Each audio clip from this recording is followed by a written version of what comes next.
A paz do Senhor, queridos irmãos, que alegria para nós estarmos retornando e retomando, essa importante missão, o Momento EBD, que para nós é de suma importância, de fato é uma prioridade na nossa vida, o estudo da Palavra Sagrada.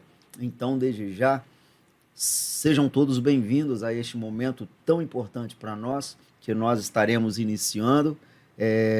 Estamos iniciando hoje, e perdurará pelo ano inteiro, permitindo o Senhor, será uma bênção. E passamos um tempo fora porque a gente tinha a empreitada de preparar um novo estúdio. O estúdio foi inaugurado, graças a Deus, foi inaugurado em novembro, eu acho que foi novembro, nem lembro mais. Mas foi inaugurado e agora a gente está aqui na casa nova, no estúdio novo. O momento de oração já acontece, que os irmãos já estão acostumados a acompanhar todos os dias, de segunda a sexta ao meio-dia, Então a casa aqui não é novidade. Mas para os que estão acompanhando pela primeira vez, sejam bem-vindos. Meu nome é pastor Elvis Rocha, sou pastor da Primeira Assembleia de Deus Coqueiral de Itaparica. A nossa igreja fica na Avenida Saturnino Rangel Mauro, número 162, Praia de Itaparica, Vila Velha, no Espírito Santo. E o dia em que você puder fazer uma visita com a sua família, serão muito bem-vindos, será uma alegria muito grande recebê-los aqui nesta simples e humilde casa. E será um prazer para a gente adorar juntos, louvar ao nome do Senhor juntos, com toda a alegria do nosso coração. Mas este programa, ele é dedicado para o estudo da lição da Escola Bíblica Dominical. E este programa funcionará da seguinte forma: toda segunda-feira, como hoje, 30 de dezembro, às 20 horas, este programa estará liberado no canal do YouTube da DCI e você terá a semana inteira para estudar. É um programa que servirá de apoio para os seus estudos, principalmente professor, que você tenha uma excelente aula, sempre aos domingos, as igrejas que realizam este trabalho aos domingos, daí vem o nome, Escola Dominical, mas que Deus te abençoe e aqui você poderá extrair algumas informações, complementar a sua lição e será um prazer muito grande. Então, toda segunda-feira, encontro marcado com o Momento EBD, às 8 horas da noite, sempre trazendo a lição que será ministrada no próximo domingo. Hoje, por exemplo, que é 30 de dezembro, nós estaremos estudando a lição que será ministrada no dia 5 de janeiro de 2025, no ano que vem, que é logo ali, Vai passar rapidinho. E que Deus abençoe a todos. Muito bem, está aqui também, que sempre estará comentando as lições deste programa, pastor Mário Souza, trazendo também uma saudação. Pastor. Saúdo a todos com a paz de nosso Senhor Jesus Cristo. É um momento todo especial para todos nós, e muito especialmente para mim. Após um longo tempo, sem a escola dominical aqui através deste canal, dado as razões que aqui já foram expostas pelo pastor Elvis, e hoje então retornamos, e num momento bem histórico, nesse final de ano, nesse penúltimo dia do ano da graça de Deus, de 2024. Esperamos em Deus que seja um ano maravilhoso que se aproxima, 2025, com muitas bênçãos da parte de Deus para cada um dos senhores. É um programa que se estende não somente aos professores, como também aos alunos da escola dominical. E nesse trimestre estaremos estudando sobre a defesa da fé, a nossa fé. O que significa tudo isto? Teremos muito a aprender, Então, que Deus abençoe a todos nós e que este programa seja para você semanalmente necessário. Amém. E que Deus abençoe a todos em nome de Jesus. Antes de eu falar sobre a revista, eu quero avisar que amanhã, terça-feira, 31 de dezembro, nós teremos uma grande vigília aqui na igreja. A vigília da virada, às 21 horas. Será uma grande e linda festa de louvor e adoração ao nosso Deus. Nós teremos a celebração da Santa Ceia, batismo em águas, testemunhos, coisa linda, a orquestra tocando, todo mundo num momento de gratidão ao Senhor pelo ano que se passou e orando e pedindo pelo ano que estamos a enfrentar em 2025. Então, eu convido a todos, venha, traga a sua família, será um prazer muito grande, uma bênção para nós tê-los aqui. Amanhã, terça-feira, 31 de dezembro, às 21 horas, e será muito bom tê-lo aqui. Queridos irmãos, a nossa revista desse trimestre, o primeiro trimestre de 2025, que vai até março, janeiro, fevereiro e março, nós temos o título Em Defesa da Fé Cristã, combatendo as antigas heresias que se apresentam com nova aparência. É a revista da CPAD, uma revista que nós estudamos, né, padrão para a maioria das Assembleias de Deus no Brasil, quando todos estudam a mesma lição, é um estudo sistemático da Palavra do Senhor, e nós estamos a estudar, então, esta lição maravilhosa, esta revista, né, que vai perdurar aí por esse trimestre. E os assuntos que serão estudados são os seguintes. Lição 1, que é a que nós vamos estudar a partir de hoje. Quando as heresias ameaçam a unidade da igreja. Segunda lição, somos cristãos. Terceira, a encarnação do Verbo. Quarta, Deus é triuno. Quinta lição, Jesus é Deus. Sexta lição, o Filho é igual com o Pai. Sétima lição, as naturezas humana e divina de Jesus. Oitava lição, Jesus viveu a experiência humana. Nona lição, quem é o Espírito Santo? Décima, o pecado corrompeu a natureza humana. 11ª, a salvação não é obra humana. 12ª, a igreja tem uma natureza organizacional. E 13ª, perseverando na fé em Cristo.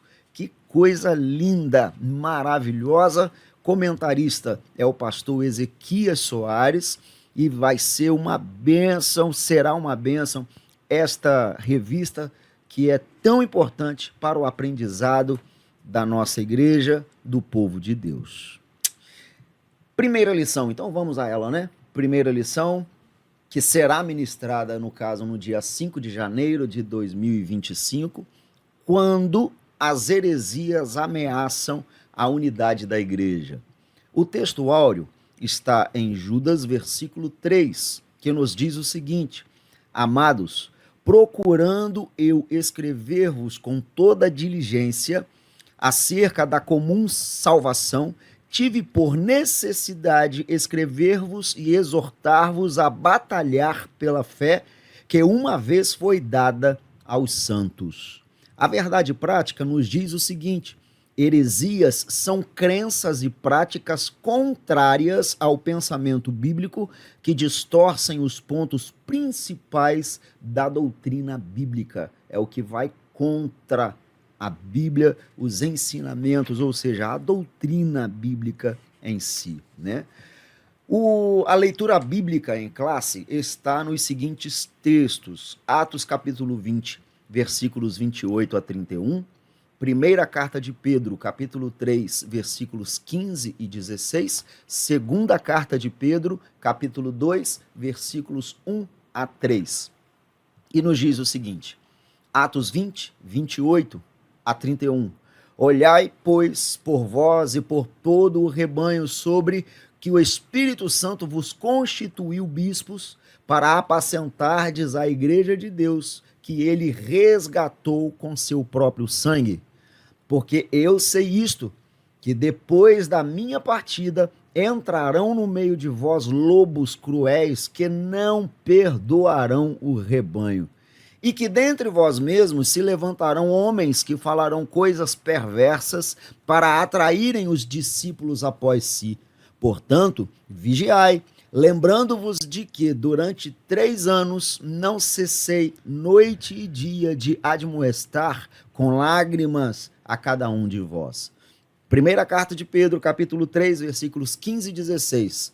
Antes, santificai a Cristo como Senhor em vosso coração, e estais sempre preparados para responder com mansidão e temor a qualquer que vos pedir a razão da esperança que há entre vós, tendo uma boa consciência, para que naquilo que falam mal de vós, como de malfeitores, fiquem confundidos e que blasfemam do vosso bom procedimento em Cristo. Segunda carta de Pedro, capítulo 2, versículos 1 a 3.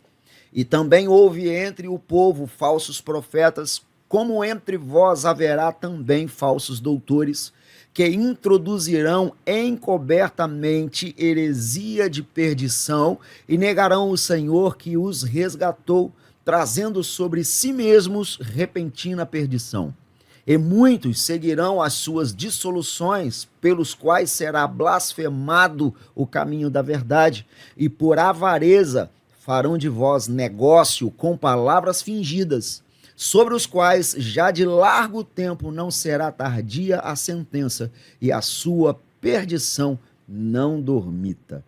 Coisa linda, né? Palavra de Deus. A introdução desta lição, assim, vamos à apresentação da lição. Para o professor, está no plano de aula, na revista, nos fala o seguinte: os objetivos da lição. Primeiro ponto, vamos identificar as ameaças hereges que assolam a Igreja de Cristo nos últimos dias. No segundo ponto, vamos apresentar o conceito de apologética cristã. E o terceiro, vamos definir o que são heresias. Então, esse é o plano de aula. É esse o objetivo que você tem que atingir.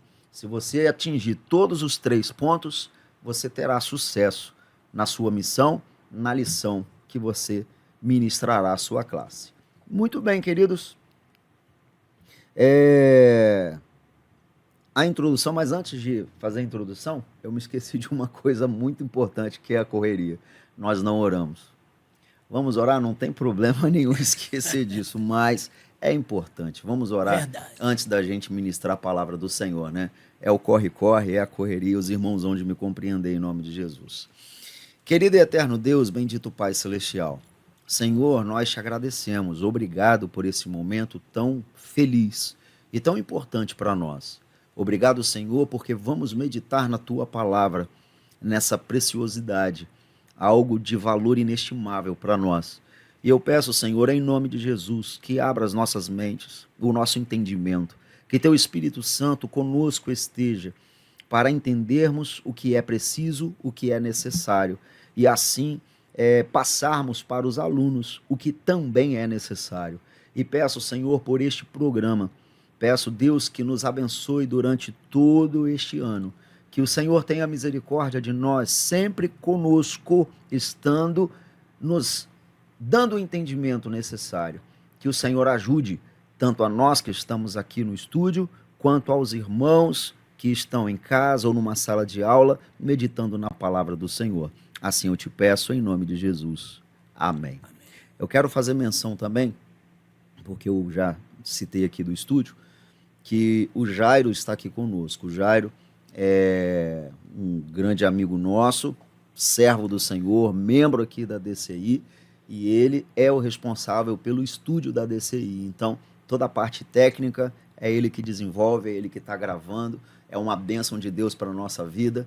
Há um tempinho atrás, no ano passado, eu que fazia tudo, agora Deus mandou o Jairo para me ajudar nessa missão. Então, que Deus abençoe muito a vida do querido Jairo e que Deus derrame muitas e ricas bênçãos sobre a vida dele. Agora sim, queridos, vamos à introdução e aí, de fato, a gente vai comentar, né, sobre a lição. Introdução. Heresias são crenças e práticas contrárias ao pensamento bíblico, pois elas distorcem os pontos principais da doutrina cristã, confrontam o cristianismo histórico e criam um problema para as igrejas e as famílias. As heresias da atualidade são as mesmas da antiguidade, mas com uma roupagem nova, que foram rejeitadas pelos apóstolos e primeiros cristãos, pois nada há de novo debaixo do sol, como está em Eclesiastes capítulo 1, versículo 9. O presente trimestre tem por objetivo mostrar o referencial doutrinário da fé cristã, levando a reconhecer de longe as heresias. Esta primeira lição é um estudo sobre o problema das heresias nas igrejas e nossa responsabilidade na defesa da fé. Esta é a introdução, pastor.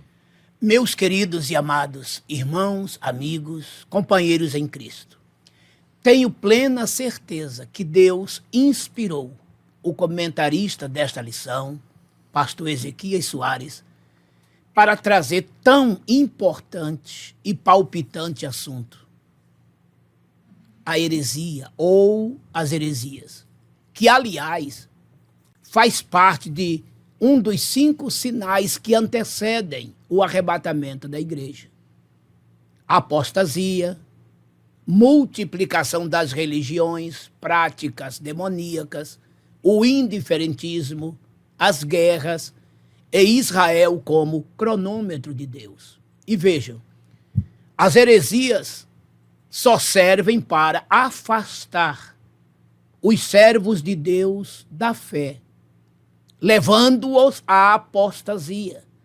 Não existe apostasia no mundo. O mundo já é apóstata por natureza. A apostasia, ela existe dentro da igreja, que no grego quer dizer afastamento de Deus e também da fé.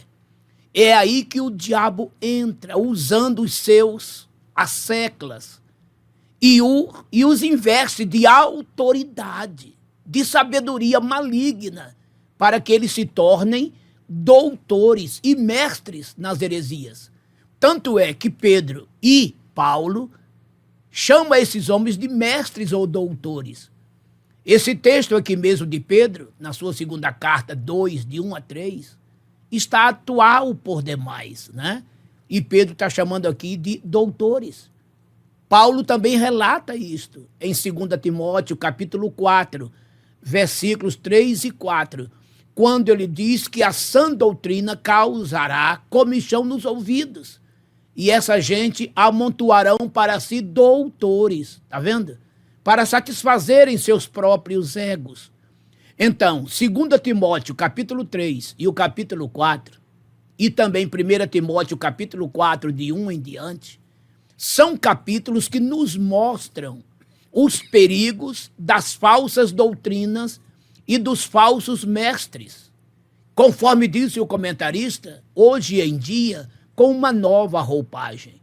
E o pior de tudo isso, irmãos, é que na antiguidade, esses homens falavam aqui, ali, numa sinagoga ou em outra, num ponto ou no outro, através de algumas epístolas, que não ia muito longe, trazia muito trabalho, dava muito problema, mas era uma coisa mais curta. E hoje?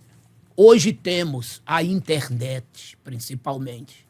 Temos o jornal, temos a televisão, temos o rádio. Olha como agora se tornou muito mais fácil se propagar as malignas mensagens. E essas mensagens vêm para corromper a fé dos crentes, mexendo na sua unidade, e é por isso que já temos por aí tantas religiões multiplicadas, porque em cada uma delas tem os seus respectivos mestres. E o pior, usam a Bíblia para interpretá-la, né, erroneamente, enganando os seus incautos. E é por isso que, mais do que nunca, nós, os servos de Deus, precisamos nos unir em prol desta fé, em favor desta fé, defendendo-a, protegendo principalmente aqueles irmãozinhos mais simples, que são bem vulneráveis e podem ser terrivelmente influenciados por essa gente. Então, que esse trimestre traga para mim e para você mais e profundas experiências, mais e profundos conhecimentos, como disse Pedro, né? Para que saibamos ter peso para defender a razão da nossa esperança, a razão da nossa fé. Pensem nisso. Muito bem, queridos. Vamos então ao primeiro ponto, as ameaças dos lobos vorazes. É bem verdade que a gente vive tempos em que as heresias estão mais fortes e mais reais do que nunca, não sei se podemos dizer assim. A cada dia que passa é uma novidade que surge, a cada dia que passa é uma inovação que não é bíblica, que surge e que confunde. Quem não tem conhecimento, quem não tem estrutura, quem não tem base teológica, base bíblica, é levado sim. Por isso, a necessidade de se conhecer a palavra de Deus. E a gente erra. Erra por não conhecer. É verdade. Erra por não conhecer a palavra do Senhor, né? Não são só os hereges que são errados. É o povo que não conhece que também é errado. É o povo que não conhece que também peca. E peca porque não tem conhecimento. Porque é levado por ventos de doutrinas falsas, que às vezes soam até ridículas, de tão espalhafatosas que são. Mas quando tem um ser humano que está necessitado, extremamente necessitado de algo, e ele não tem estrutura bíblica, é o que vem e ele abraça, porque soa bem aos seus olhos, porque convém para a vida dele. E a palavra do Senhor convém para a nossa alma, para o nosso espírito, para ela ser obedecida. Os cuidados pastorais, Atos 20, 28. Os anciãos mencionados no versículo 17 são chamados de bispos nesta passagem. E ao dizer que eles foram constituídos pelo Espírito Santo para apacentardes a igreja de Deus, entre aspas, mostra que eles são pastores. A função primordial do pastor é alimentar, guiar e proteger o rebanho. O Novo Testamento emprega essa metáfora ao tratar o relacionamento entre pastor e rebanho na igreja. A exortação apostólica aos líderes da igreja visa proteger os irmãos e as irmãs das heresias e guiar todos na verdade do evangelho. Esse cuidado, ele aparece nos ensinos de Jesus, em Mateus 7, 15, Mateus 7, de 15 a 20. Uma vez eu vi um vídeo que eu não sei nem se tem fundamento, porque foi muito rápido que eu vi, mas aquilo não saiu da minha cabeça e uma hora eu vou parar até para ver isso.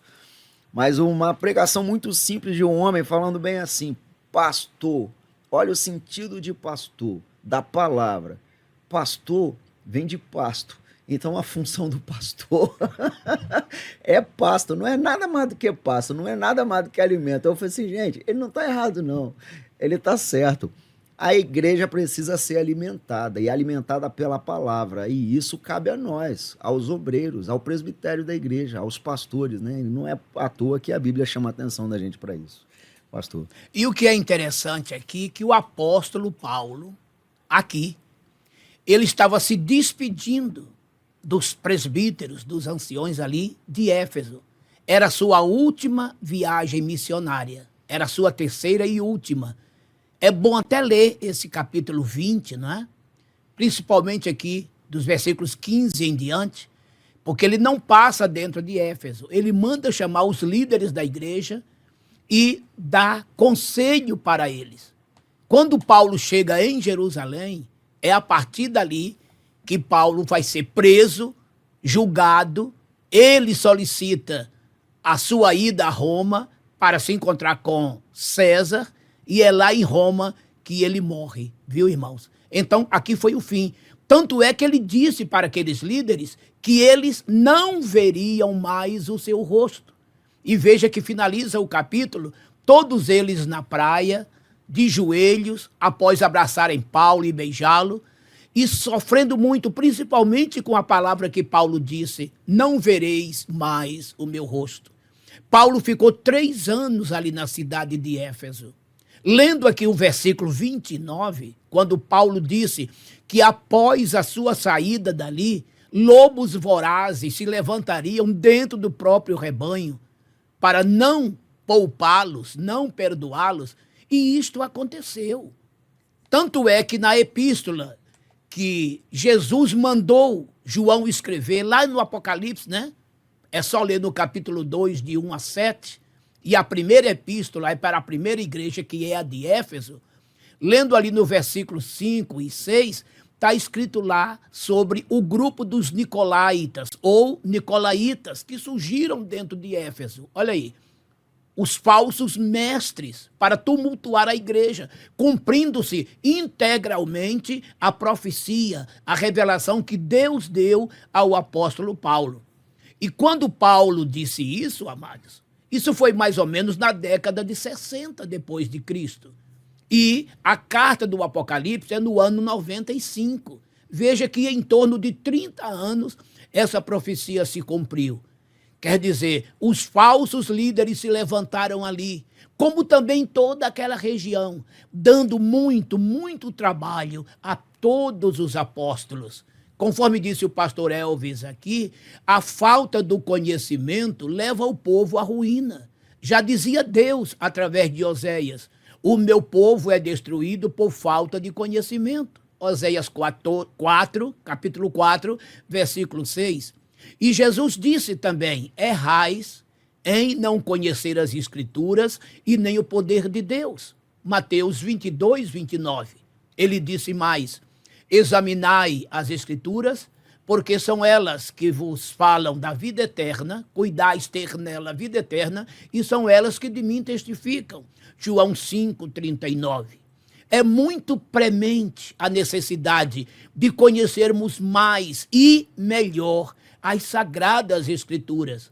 Aqui na carta de Pedro, capítulo 2, versículo 1, na sua segunda epístola, o que foi que ele disse? Como houve entre o povo falsos profetas, haverá entre vós falsos mestres. Presta atenção agora, os quais introduzirão dissimuladamente heresias. Olha aí, o que significa isso, irmãos? Eles são tão hábeis, que eles conseguem quase que transformar mentiras em verdade. De tão bem colocado que eles colocam e fazem, é aí que os simples se enganam e se alimentam dessas falsas verdades. São dissimulações, sabe? São verdades distorcidas, mas de tal maneira que os simples não conseguem descobrir. E conforme ele relata no versículo 2, aqui fica ruim. Quando ele diz assim, ó, muitos os seguirão. Então observem que não são poucos. Eles conseguem arrebanhar muita gente que dão crédito a essas heresias, que blasfemam do caminho do evangelho. E agora o checkmate vem no versículo 3, quando ele diz assim: por avareza, olha aí, por amor ao dinheiro, eles farão o quê? Negócio de vós. E conforme a tradução, farão comércio de vós. Tudo por amor ao dinheiro, irmãos. São os coaches da vida, através dos YouTubes da vida, de toda sorte de canais e plataformas. Então essas heresias são espalhadas aos montes. É por isso que há tantos desengrejados por aí afora. Tomemos todo o cuidado, meus filhos, muito cuidado, porque os líderes falsos existem aos montões. E não brinquem, porque eles não são tolos, eles não são ignorantes, nem tampouco agem com simplicidade. Eles são muito hábeis. Tanto é que os apóstolos os chamaram de mestres, sendo eles falsos mestres. Quem é mestre é porque sabe o que diz. Eles são conscientes. Tomem todo o cuidado. Aqui fica esse sinal de alerta. Muito bem, queridos. O ponto 2, ou segundo subtópico, né, do primeiro ponto, que são as ameaças dos lobos vorazes, o segundo subtópico fala depois da minha partida, que é exatamente o versículo 29, tá? Essa expressão é uma palavra profética, pois o apóstolo não está apenas se referindo à sua morte, mas também ao avanço dos hereges no seio da igreja depois do período apostólico no futuro. Paulo usa uma linguagem metafórica para identificar os falsos doutrinadores, lobos cruéis, os lobos vorazes. No versículo 29 da Nova Almeida corrigida no caso, né? Isso. Aliás, atualizada, Nova Almeida atualizada, essa versão. O apóstolo Pedro, depois de ensinar que o Espírito Santo inspirou os profetas do Antigo Testamento, segundo a carta de Pedro 1, 19 e 21, mostrou que a presença do verdadeiro ensino nem sempre é suficiente para impedir a manifestação do falso. Tanto que, ao falar a respeito dos profetas legítimos dentre os hebreus, ressaltou que também havia entre o povo falsos profetas, como haveriam de surgir com o tempo no meio da igreja falsos mestres, 2 Pedro 2:1. Na verdade, eles já estavam presentes no período apostólico, Gálatas 1:7, Colossenses 2:8, Judas, versículo 4. Eu quero só ler o finalzinho do capítulo, né, que o pastor falou, que fala da despedida deles aqui, né? E ele fala assim no versículo 36, quando Paulo acabou de falar, ajoelhou-se com os irmãos e orou. Então todos choraram muito e abraçaram e beijaram Paulo. Eles estavam tristes, especialmente porque ele, Paulo, lhes tinha dito que nunca mais iam vê-lo. Então eles o acompanharam até o navio. Esse é o desfecho do capítulo 20 do livro de Atos. E aí, depois da sua partida, vem todo esse contexto identificando o que viria depois, né, pastor? Que coisa linda, não é? Foi realmente uma cena que eu fico a imaginar. E eu tenho certeza que isso nunca saiu da memória deles. Principalmente quando eles presenciaram o surgimento desses lobos vorazes no meio deles, os nicolaítas, que Jesus fala no Apocalipse, né? Capítulo 1, versículo 6. Pode ler lá que você vai ver, né? Esse grupo se instalou lá dentro, cumprindo-se o que Paulo disse.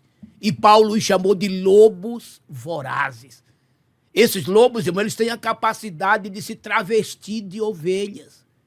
Eles se parecem, inclusive, com ovelhas em determinados momentos para devorá-las. Se eles pudessem, e quando podem, eles entram no aprisco. É por isso que o pastor, à noite, ele fica à porta do aprisco, só deixando as ovelhas entrarem, porque os lobos também querem entrar, para devorá-las, destruí-las. Tá vendo, irmãos? Por quê? Porque a ovelha em si, ela é simples. A ovelha em si, ela não tem maldade. A ovelha, ela não tem armas de defesa como outros animais ferozes que têm garras, chifres, unhas. As armas das ovelhas nada mais é do que as armas que o pastor traz consigo. O cajado, a vara. É o pastor quem cuida das ovelhas, protegendo-as dos lobos vorazes. E esses falsos mestres existem para isto. E o que é o falso, irmãos? É para imitar o verdadeiro.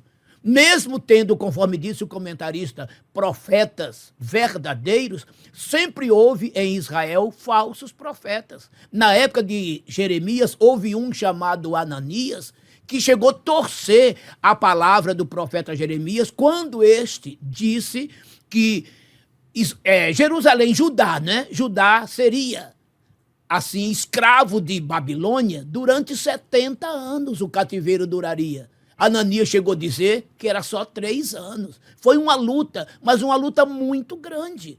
E o fim é que aquele falso profeta, depois de Deus usar Jeremias, morreu naquele mesmo ano. Então, como houve falsos profetas, não foi diferente no Novo Testamento. Paulo, Pedro, João tiveram muitas dificuldades com os falsos mestres ensinando heresias no primeiro século. Em 2 Timóteo 2, versículos 17 e 18,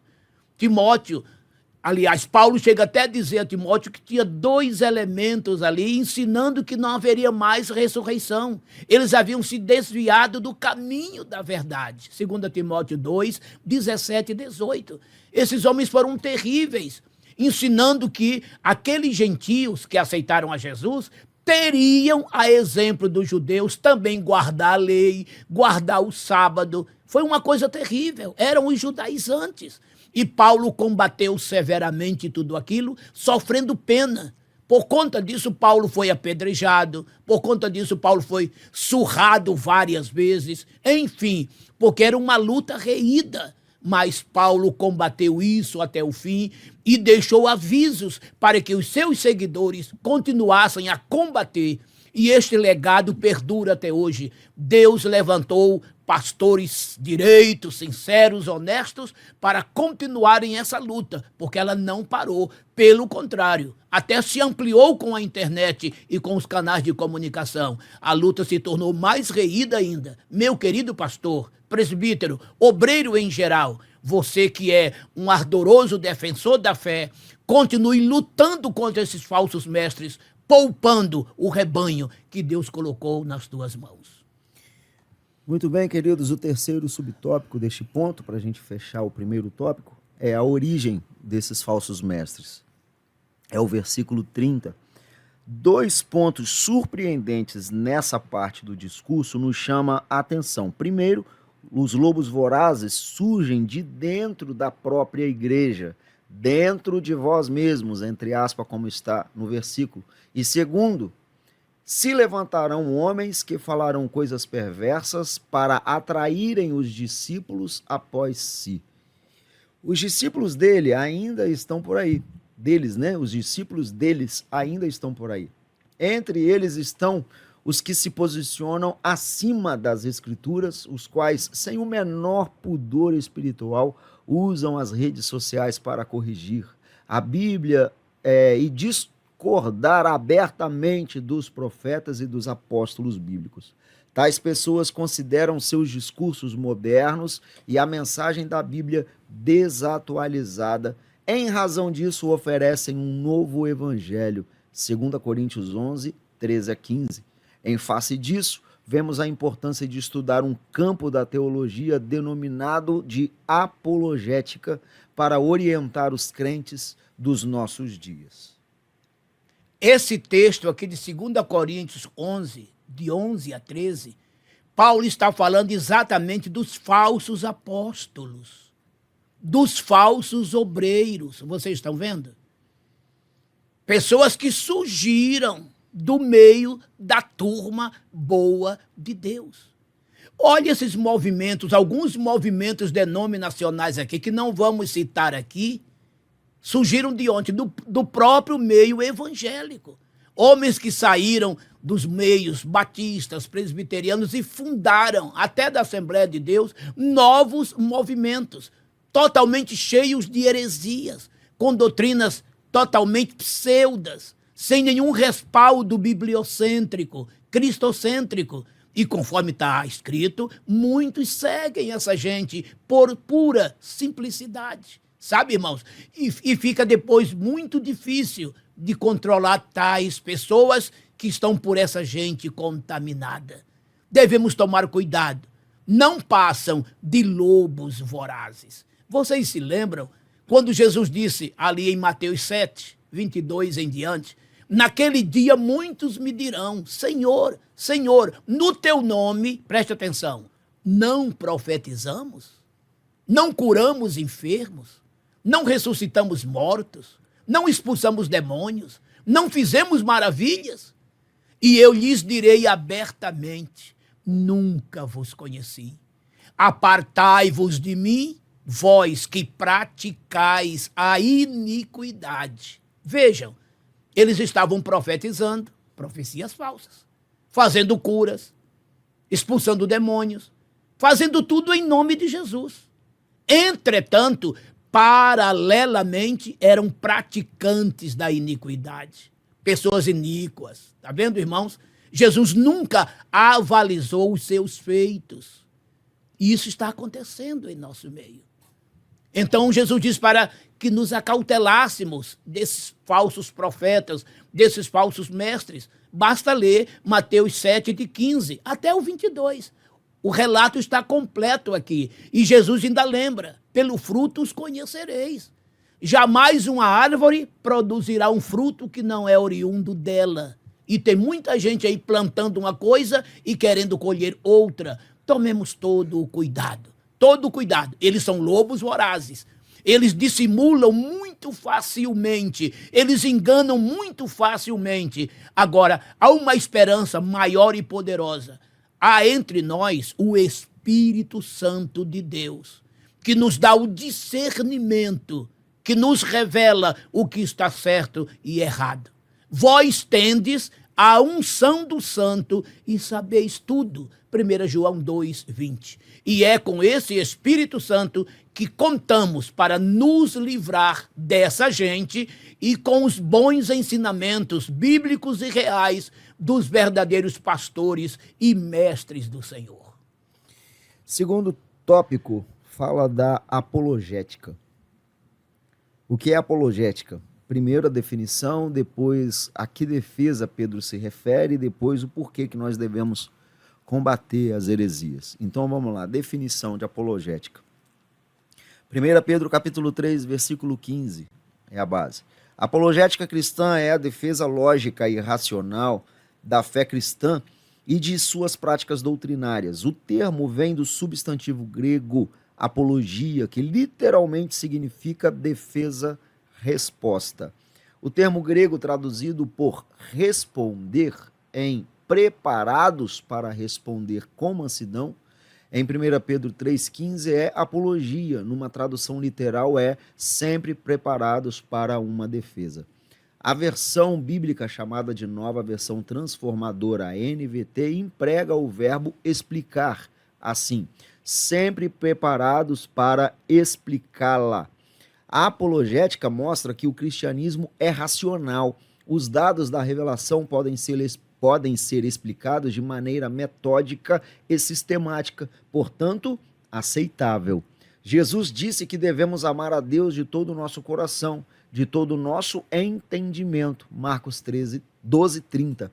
Isso ensina que devemos amar a Deus por completo, com o corpo, as emoções e o intelecto. Aí está, queridos. Defesa da fé. No nosso caso, apologia, apologética, quer dizer defesa. Defesa. Responder vem de responsabilidade também, sabia? Quando você tem responsabilidade, é porque você está apto para responder aquilo que você está a fazer. No que você faz com responsabilidade, você está dando resposta ao que te foi confiado fazer. Então, Deus nos responsabilizou, Deus nos autorizou a defender a nossa fé. E por esta fé, a salvação, que nos é ministrada pela palavra de Deus por intermédio do Espírito Santo. Pois a fé vem pelo ouvir, e o ouvir pela palavra de Deus. Capítulo 10, versículo 17, Epístola de Paulo aos Romanos. Então, que Deus levante entre nós verdadeiros obreiros, mestres de confiança e de responsabilidade, assim como tinha na igreja de Antioquia, Atos 13, versículo 1. Pois o rebanho, repito, ele é simples. As ovelhas são simples, precisando de pastores, tutores, mestres, que os oriente e que os conduza, porque estamos rodeados de lobos vorazes. Estamos rodeados de falsos mestres, que só quer explorar você, arrancar o pouco que você tem, quando, na verdade, o que Deus quer é que a Ele você dedique teu espírito, tua alma, teu corpo, e assim salve por tua vida, escape por tua vida do fogo que haverá de cair sobre Sodoma e Gomorra espiritual que é este mundo. Então, que tenhamos condições de defender a razão da nossa esperança, a razão da nossa fé. Defenda e Deus te dará graça e autoridade para isto. Que Deus, assim, nos oriente e nos fortaleça e nos revele sempre a sua palavra.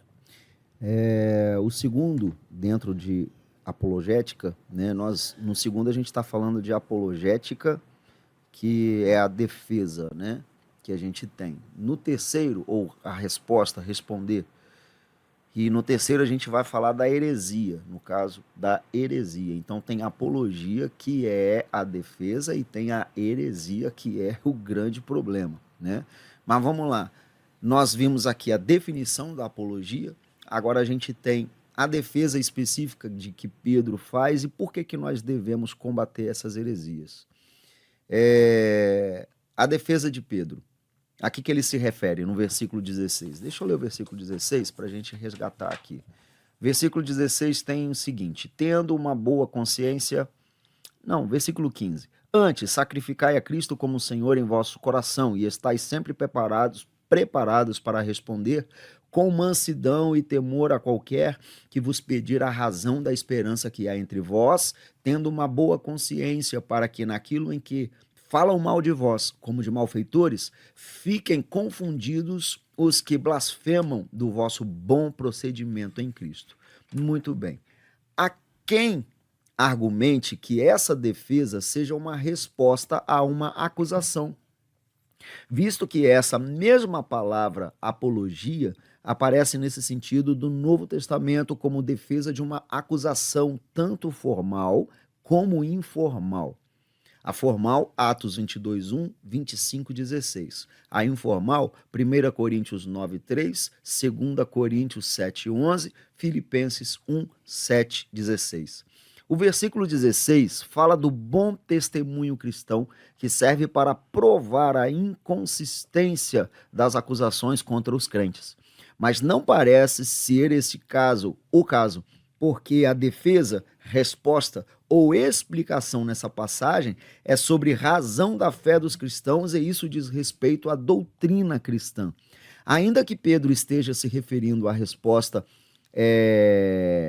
a uma acusação formal, um ambiente hostil, não deixa de ser uma oportunidade para a defesa da fé cristã, como aconteceu com o apóstolo Paulo diante de Festo, que está em Atos 26, 24, 25, e de Agripa, na mesma audiência, Atos 26, 27 e 29. Agora eu queria já emendar, por conta dessa defesa, por que nós devemos defender, ou seja, por que nós devemos combater a heresia, que a gente vai seguir no próximo tópico. Para a defesa própria, 1 Timóteo, capítulo 4, versículo 16. Os cristãos devem estar informados daquilo que os vários grupos ensinam e saber afirmar e refutá-los biblicamente, né? Esse é o primeiro. Segundo, para ajudar os outros na compreensão da própria fé. O primeiro é a palavra para a defesa própria. Segundo, para ajudar os outros na compreensão da própria fé. Principalmente os que rejeitam pontos fundamentais da fé cristã e muitas vezes de forma inconsciente, pois sabemos que existem muitas pessoas sinceras as quais buscam servir a Deus e precisam conhecer a sua palavra, Tito 1:9. Esse debate sobre as crenças deve ocorrer de maneira respeitosa e com argumentos e fundamentação bíblica, respondendo às objeções contra a fé cristã.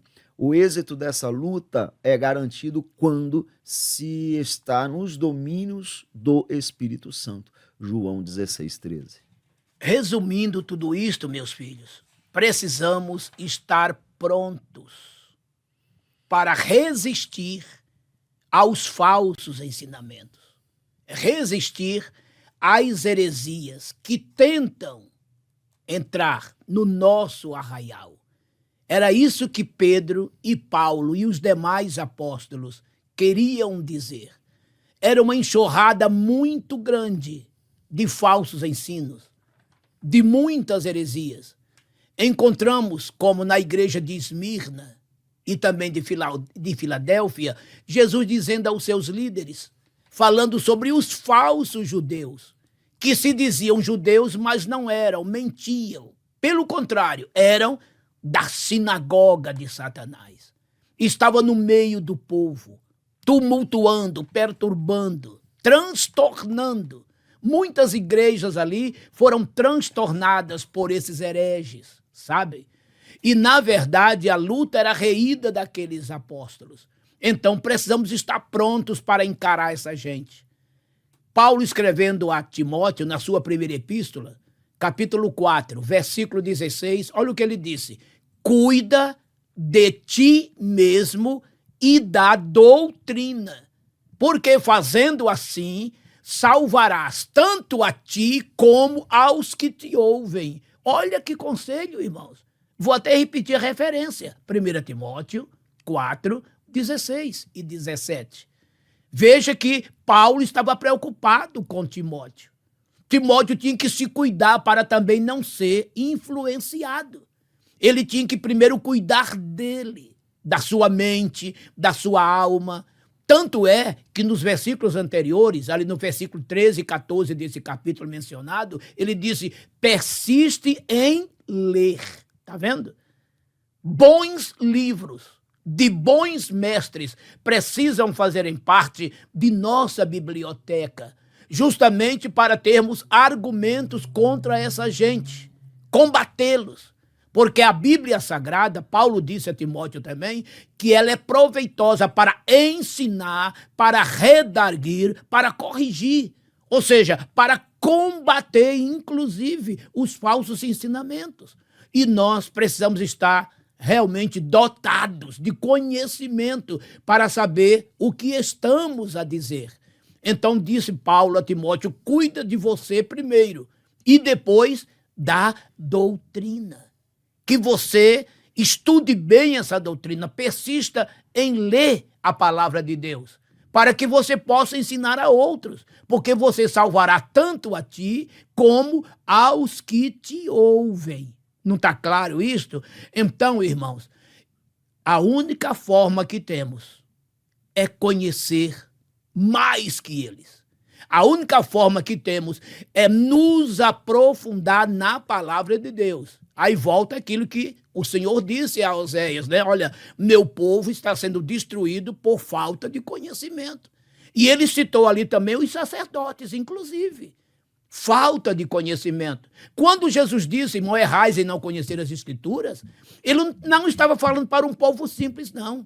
Eles estavam falando para fariseus, para líderes que foram tentar pegá-lo, viu? Numa conversa lá esquisita do levirato. Basta ler Mateus 22, a partir do versículo 20. Falando sobre uma mulher que se casou com 7 homens. E que quando chegasse na ressurreição, com quem ela se casaria? Aliás, de quem ela seria mulher? Porque ela tinha casado com 7. E Jesus disse: errais em não conhecer as Escrituras e nem o poder de Deus. Porque na ressurreição ninguém se casa, todos serão semelhantes aos anjos. Está vendo, irmãos? Quer dizer, ele teve como contra-argumentar. E foi elemento de muita consciência. Eram fariseus, eram doutores da lei, eram líderes. E essa gente que vem, irmãos, nos apertar, nos espreitar, e temos que ter condições de rechaçá-los, de mandá-los embora e proteger as ovelhinhas do Senhor que estão sobre os nossos cuidados. Tá vendo só? Então tomem cuidado. Temos que ter condições para contra-argumentar e ter como fazer a defesa da nossa fé, da nossa esperança em Cristo Jesus, nosso Senhor. Muito bem, queridos. O último tópico da nossa lição de hoje nos fala sobre heresia, no caso, o que são heresias, né? Nós vimos no primeiro as ameaças desses lobos vorazes, desses falsos profetas, falsos pastores, né? Falsos ensinadores. No segundo tópico, o que é apologia ou apologética, né? Que é a defesa, e a que defesa que Pedro estava se referindo e como nós devemos combater tudo isso. E agora, no terceiro, a própria heresia. Seitas e heresia. A palavra aireses no Novo Testamento grego é traduzida como seita. Aí tem várias referências, Atos 5:17, 15:5, 24:5, 28:22. E heresias, 1 Coríntios 11:19, Gálatas 5:20, 2 Pedro 2:1. É verdade que o cristianismo foi também chamado de seita, mas por não cristãos, pessoas que não conheciam as verdades do Evangelho de Cristo e que se opunham a ele. Atos 24, 5 e 14, 28, 22. A palavra seita ela é usada para designar as religiões heterodoxas, ou seja, que têm opiniões, doutrinas diferentes da oficial, da ortodoxa, né? É isso que quer dizer. É um termo já desgastado, trazendo em si, muitas vezes, um tom pejorativo. Por isso, nós devemos saber quando aplicá-lo. O segundo, a hereses no Novo Testamento, fala o seguinte: esse vocábulo aparece com um sentido de partido, espírito sectário, e nem sempre representa uma ruptura com o sistema convencional de determinada comunidade, nem sempre. Os saduceus e os fariseus eram seitas que formavam facções dentro do próprio judaísmo. Atos 5,17 e 26,5. E a versão bíblica NAA traduz por partido, né, essas facções aí.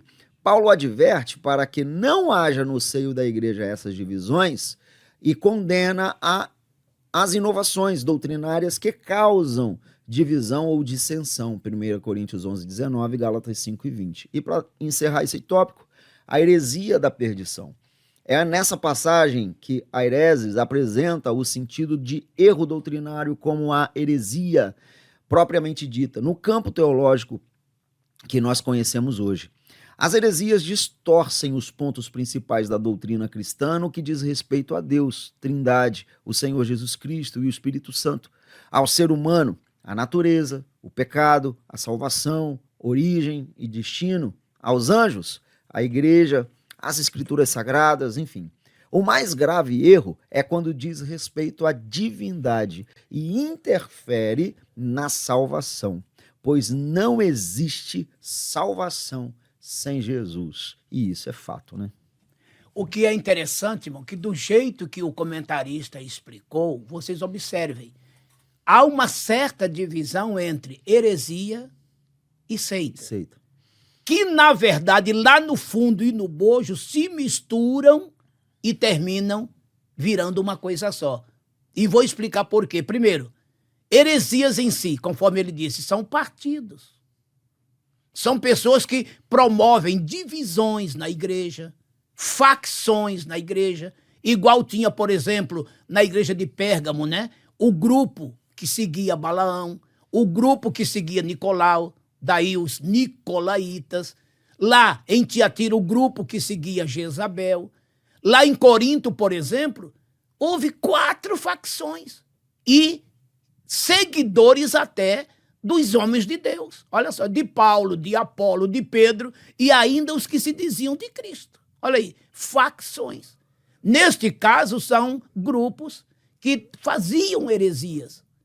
E, na verdade, e seitas são justamente aqueles grupos que aceitam praticar coisas erradas. Moral da história, o que acontece nisso tudo? Estas heresias, estas facções, quais são os finais depois? Disseminar coisas erradas. Veja que Pedro aqui junta tudo isso. O que é que ele diz? Que os falsos mestres disseminarão dissimuladamente heresias de perdição. É por isso que, no fundo, tudo se juntou.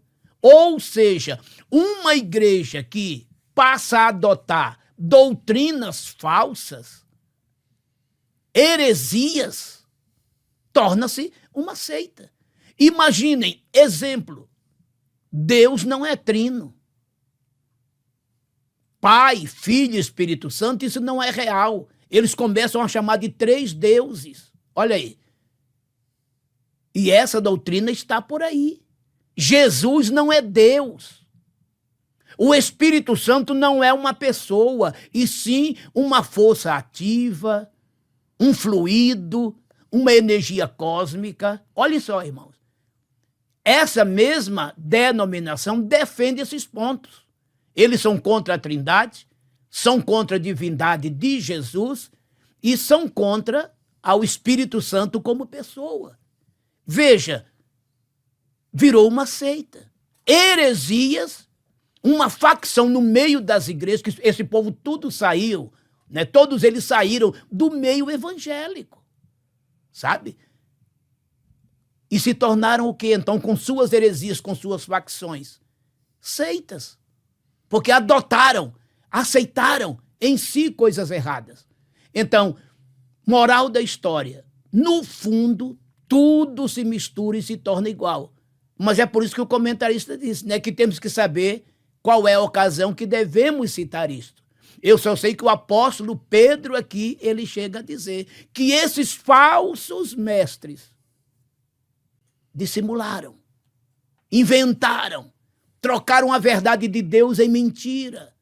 E grupos seguiram essa gente e se tornaram verdadeiras seitas constituídas de total falsidade. É por aí a coisa e eu espero que vocês tenham entendido. No fundo, tudo se torna a mesma coisa.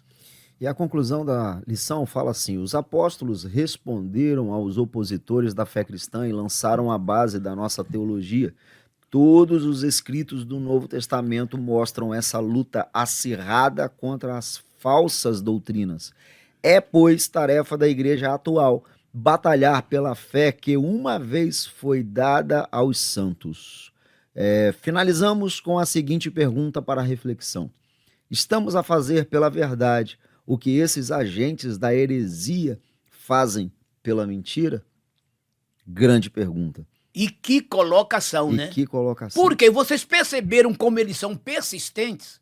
Debaixo de sol, chovendo, seja o que for, é normal vocês verem ele pelas ruas, chegando nas portas, nos portões, batendo palmas.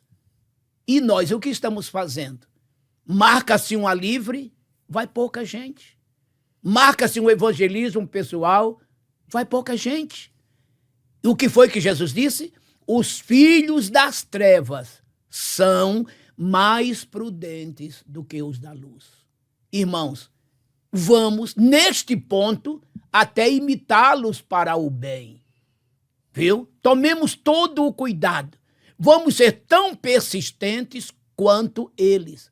Vocês observaram? O diabo não desiste nunca de preparar armadilhas, ciladas. Pedro diz que ele anda em derredor, bramando como leão, buscando a quem possa tragar. 1 Pedro 5, 8. Então, que sejamos tão persistentes quanto eles.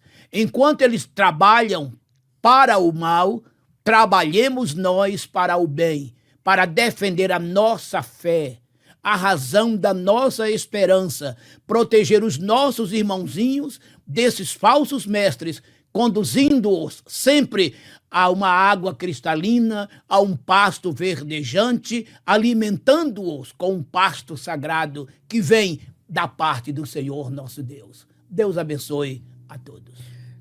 Queridos irmãos, assim terminamos a primeira lição e desde já convidamos a todos os irmãos para o nosso próximo programa, Momento EBD, na próxima segunda-feira, no dia 6 de janeiro de 2025, às 20 horas, já estará prontinho para vocês estudarem a outra lição, né? A próxima lição.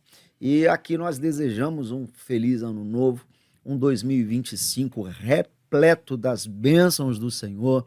Você, professor, que você tenha muita unção, sucesso na sua missão, nesta empreitada de ensinar a palavra de Deus. Busque o conhecimento, mergulhe nos estudos para a sua aula ser abençoada, ser próspera. A gente corre atrás e Deus abençoa.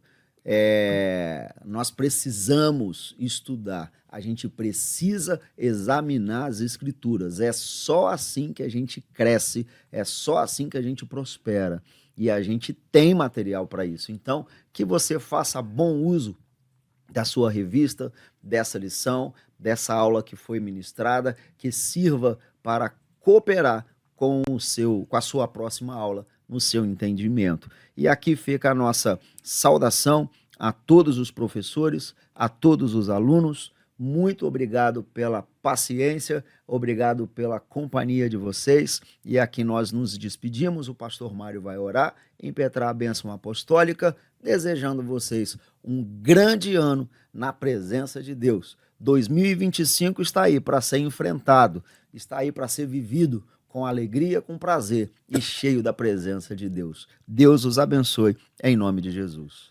Também desejo a todos um feliz ano novo, cheio da graça do Senhor nosso Deus. Tenho certeza que, como Ele foi conosco neste ano, certamente conosco continuará no ano que vem. Um próspero ano novo para todos.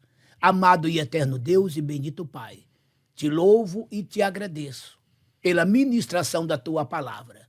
Que esta palavra venha trazer muitos esclarecimentos e que os nossos professores e também alunos da tua escola dominical sejam, por esta palavra, edificados, exortados e consolados.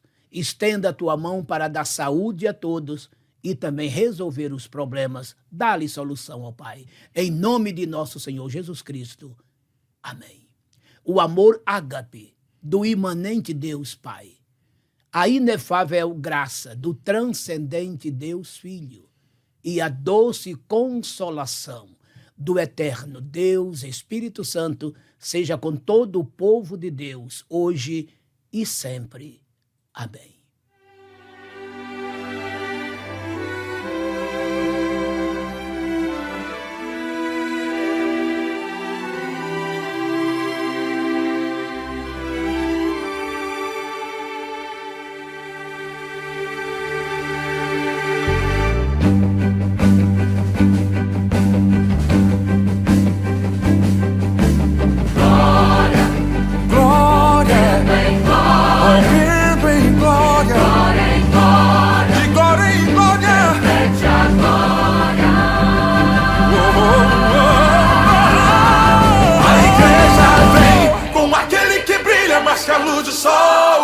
Dissipando as trevas, destruindo o mal. A sua face é um refletor de glória. O céu derrama glória, porque a igreja vem arrebentando com as portas do inferno, com barulho de milagre, levantando um exército de vidas. É a igreja santa, aqui perseguida.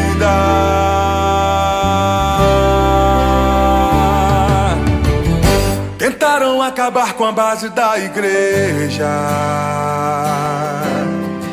Sem ela a terra não povoaria o céu. Ela não teria força para adorar, não haveria missionário em todo lugar. Mas o plano não deu certo. Não, não. Tentaram nos calar matando alguns irmãos, mas nada adiantou, surgiram mais cristãos, louvando como Paulo e Silas na prisão, movendo o grande céu, estremecendo o chão, assumindo a missão. O plano do Senhor é o que prevaleceu. Há quase 2000 anos a igreja só cresceu. Jesus é a cabeça e nos ensina a trabalhar. A base é muito forte, nada pode abalar.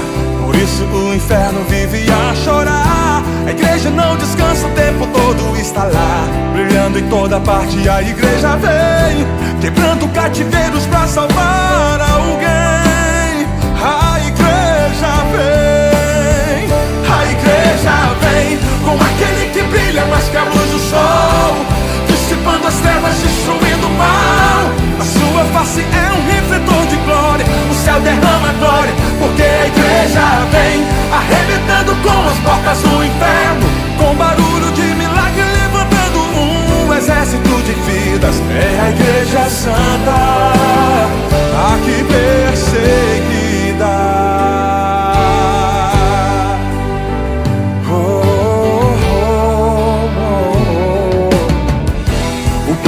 Senhor é o que prevaleceu.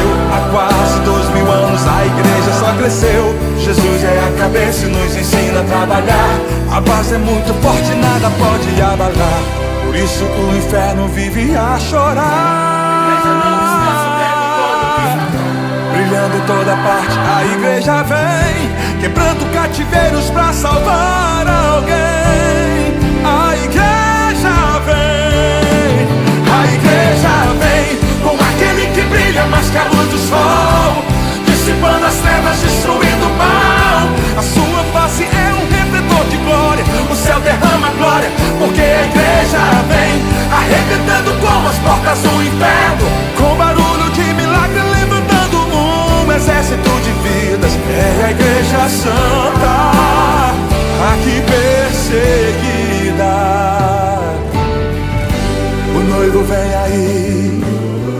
igreja está se preparando pra cantar no coral, junto com os anjos.